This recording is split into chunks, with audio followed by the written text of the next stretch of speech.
Hey everybody, Kevin Weiss, bodyperformance.net, and today I'm partnering with Riptone Fitness Products to bring you this video about a new product, which is their dip belt. Now, even though it's called a dip belt, it can be used for many more things besides that. So we're going to do a few videos where I'm going to show some exercise variations that you can add resistance to using this very belt. First of all, I want to go over a few benefits and pluses of this belt and how it's constructed. Most importantly, you want to have a good chain and a good clasp with it. This is a very good high quality chain. A lot of the other dip belts that I've seen, their chain is way too flimsy and small. And when you actually start using some heavier weights, which with some of the exercises, some of the leg exercises and stuff I'm going to show you how to do with this belt, you want to make sure that your chain is nice and strong so it doesn't let you down.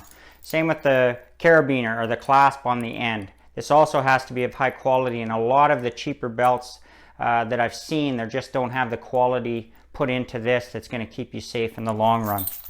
Second of all, the belt is not the same width all the way along. So where it goes across your back, it is actually widened.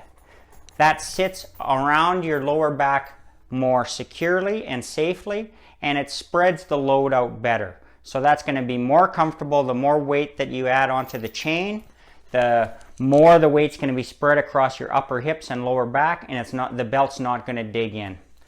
Thirdly, it's not too thin around the edges. So when you get yourself wrapped into the belt and it's around your waist, if this edge is very thin, it's going to dig into your sides with the more weight that you put on it too. So all of these different features of the belt make the quality that one step higher, which allows you to perform better when you're using the belt without having to worry about your equipment letting you down. Now let's move on, and today we're going to demonstrate belt squats. For the belt squat, set up the belt the same way as you would for a pull-up or for a dip. Decide which weight you want to use for resistance. Here I'm using a kettlebell, but you can use a kettlebell, a dumbbell, or even a straight plate. Doesn't really matter. Resistance is resistance. Make sure whatever you decide to stand on, it's the same height and it's very sturdy. You don't want something that's going to slip to the side as you're trying to push against it. Push your arms straight out in front of you to keep your back nice and flat, and push your hips down below parallel. So that's how you do a belt squat using the Riptone dip belt. A lot of people never even think of this use for the dip belt, but it's one of my favorite things to do. You can do it in situations where someone has had an injury and they can't load their back using a regular squat pattern or with a bar.